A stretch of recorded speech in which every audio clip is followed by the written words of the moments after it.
Now comes I. आई की क्या sound है? ई। आई की क्या साउंड है? ई। हमारा हिंदी वाला ई साउंड है, तो इसमें कंफ्यूज होने की जरूरत नहीं है। आप क्या बोलोगे? Ink pot.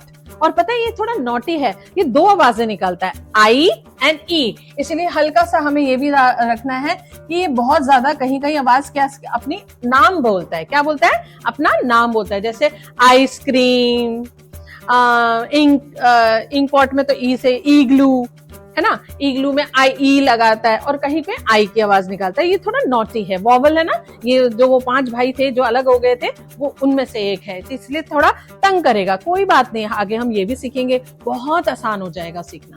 Now comes J. J for क्या होता है? जग। क्या होता है? जग। जे को भी बोलने के लिए क्या करना है? होठों को आगे लेके आना है। जे क्या ऐसा नहीं, जे नहीं होता है, जे। तो जे क्या आवाज निकालता है? ज। जैसे जल वाला ज, ठीक है, हम करते हैं ना, हम हिंदी में पढ़ते हैं स्वरों में और व्यंजनों में जैसे पढ़ते हैं हम, वो वाला ज। और नाउ कम्स के फॉर काइट। अब यहाँ पे भी क और यहाँ पे भी क। बहुत लोग इसलिए कंफ्यूज हो जाते हैं, मैडम क्या करें। तो आप बस ये याद रखो, के फॉर काइट। तो अगर थोड़ा कंफ्यूजन होता है तो आ की मात्रा लगा के करो, तो का काइट, काइट वाला। ज्यादातर के का क्या रोल है और सी का क्या रोल है आगे चल के हम सीखेंगे, अभी वहां जाने की जरूरत नहीं है। अभी सिर्फ आपको क्या, इसको याद कर लेना, अच्छी तरह रट लो बस। जिसने ये रट लिया है, जिसने इसको अच्छे से समझ लिया, याद कर लिया, उसके लिए इंग्लिश पढ़ना फिर मुश्किल बिल्कुल नहीं है। तो आपको बस यही करना है। A for A, B for ब, सी से स्कर, डी से सेज मतलब बोला, सेज माने बोला। फॉर बोलेंगे तो से क्या होता है? L for lion, L for lion. तो एल क्या आवाज में लॉयन बोलने के, ऑयन बोलने से पहले क्या हमने बोला? ल। एल सेज ल। अब आ गया एम सेज म, एम सेज म।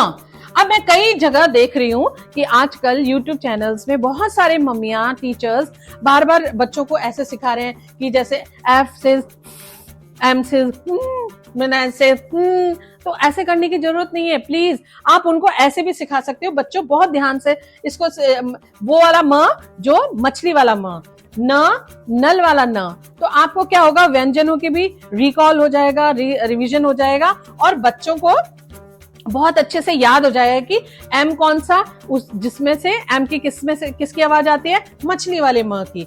एन से किसकी आवाज आती है? न वाली नल। बाकी जगह तो आप सेम चीज कर रहे हैं और फिर कुछ लेटर्स को क्यों अंग्रेजों की तरह बदल रहे हैं? तो वो बदलने की जरूरत नहीं है। आपको क्या करना है, अपने व्यंजनों का खजाना जो है वो ही आपको यहाँ पे सिखाना है, साउंड सेम है। नाउ एन सेज न कौन सा? नल वाला न। तो नोज, अगर याद नहीं आएगा तो फिर एन फॉर नोज। नो ओज बोलने से पहले क्या आया? न। तो हमको उसकी साउंड क्या है? इसकी मम्मी ने इसका नाम एन रखा है और वैसे इसका आवाज क्या है? न। अब आ गया ओ। अब ओ भी थोड़ा कॉम्प्लिकेटेड है। ये क्या करता है? आवाज निकालता है ओ। किसकी? ओ। वैसे तो बोलने के लिए ओ बोलते हैं हम, छोटा सा सर्कल बनता है, और वैसे इसकी आवाज क्या है? ओ। जैसे हिंदी में ओ वैसे ही इसका नाम है ओ और आवाज कैसी है? ओ। ऑरेंज, जैसे हम ऑरेंज में बोलते हैं O for orange, O for orange. तो अब ऑरेंज से याद हो जाएगा कि इसकी साउंड क्या है? ओ। अब जहां पे भी ओ आएगा वहां पे आवाज कैसे निकालनी है? ओ की। किसकी आवाज निकालनी है? ओ की। अब आ गया आपका पी। पी की क्या साउंड है? प। क्या साउंड है? प। कैसे पता चलाएगा? P for peacock. तो पिकॉक बोलने से पहले क्या बोला आपने? प, ठीक है। पैरेट बोलने से पहले प।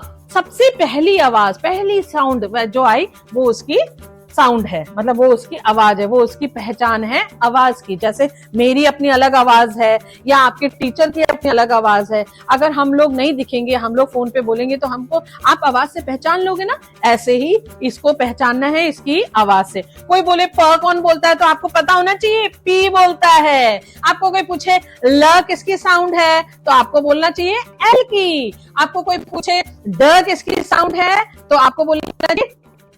तो उल्टा भी याद करो, सीधा भी याद करो, याद हो जाता है बहुत जल्दी, ठीक है। रट्टा मारने की खास जरूरत नहीं पड़ेगी।